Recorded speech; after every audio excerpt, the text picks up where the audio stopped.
Hello বন্ধুরা, ঠিক রাত 8টায় একটা নতুন রেসিপি নিয়ে চলে এসেছি। প্রতি সপ্তাহের মতন আজকেও আমি আপনাদের একটা নতুন রেসিপি করে দেখাবো। সকালের ঝটপট ব্রেকফাস্ট কিভাবে আমরা তৈরি করব, প্লাস সবজিও থাকবে, বাচ্চাদের খেতেও ভালো লাগবে। তো তাই জন্য ঝটপট দেরি না করে দেখে নিই আজকের রেসিপি। তো চলুন, ফার্স্টেই আমি আগে গার্লিকটাকে একটু ফ্রাই করে নেবো। তো দিয়ে দিলাম একটুখানি বাটারটাকে আগে ভালো মতন মিশতে দিতে হবে, গলতে দিতে হবে। তারপরে দিয়ে দিলাম রসুন কুচি। রসুনটাকে আমরা ভালো মতন আগে নেড়ে চেড়ে নেব। গ্যাসের ফ্লেমটা সবসময় লোতে রাখবেন। দিয়ে গার্লিকটা একটু ফ্রাই হয়ে গেলে, একটু লালচে ভাব চলে এলেই আমরা গার্লিকটাকে নামিয়ে দেবো।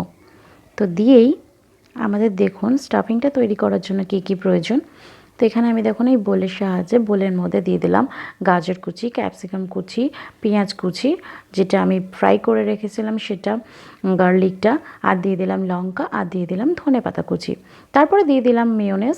তো আপনারা মেয়োনেজটা আপনাদের স্বাদ অনুযায়ী দেবেন, কতটা কি পছন্দ করেন। মেয়োনেজে কোনো বেশি কমের কোনো ব্যাপার নেই, যেমন যারা খেতে পছন্দ করেন সেই অনুযায়ী দেবেন। তো দেখুন আর বেশি কিছু আমাদের লাগবে না। এরপরে দিয়ে দেবো একটুখানি গোলমরিচ, সেটা আমরা পরে ব্যবহার করছি। তো দেখুন আমি এখানে নিয়ে নিলাম ব্রেডের মধ্যে আমি আগে একটু বাটারটাকে ব্রাশ করে নিলাম ভালো মতন।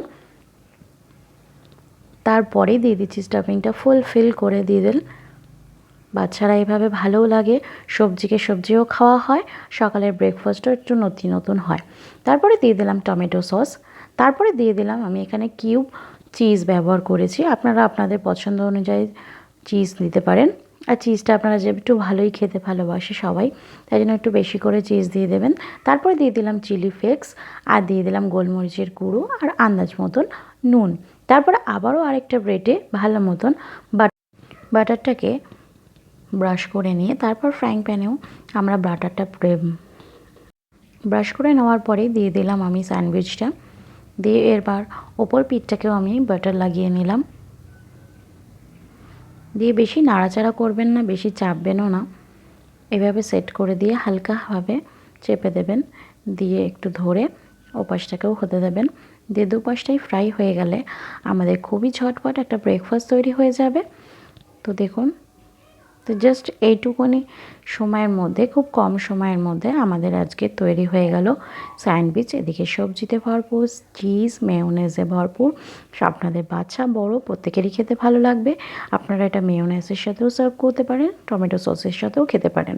তো আশা করি আমার রেসিপিটা আজকের ভালো লেগেছে। তো ভালো লাগলে অবশ্যই বন্ধুরা একটা লাইক করো, আর সাবস্ক্রাইব করে পাশে থেকো। আর কেমন লেগেছে অবশ্যই জানাতে ভুলো না। বাই বাই বন্ধুরা।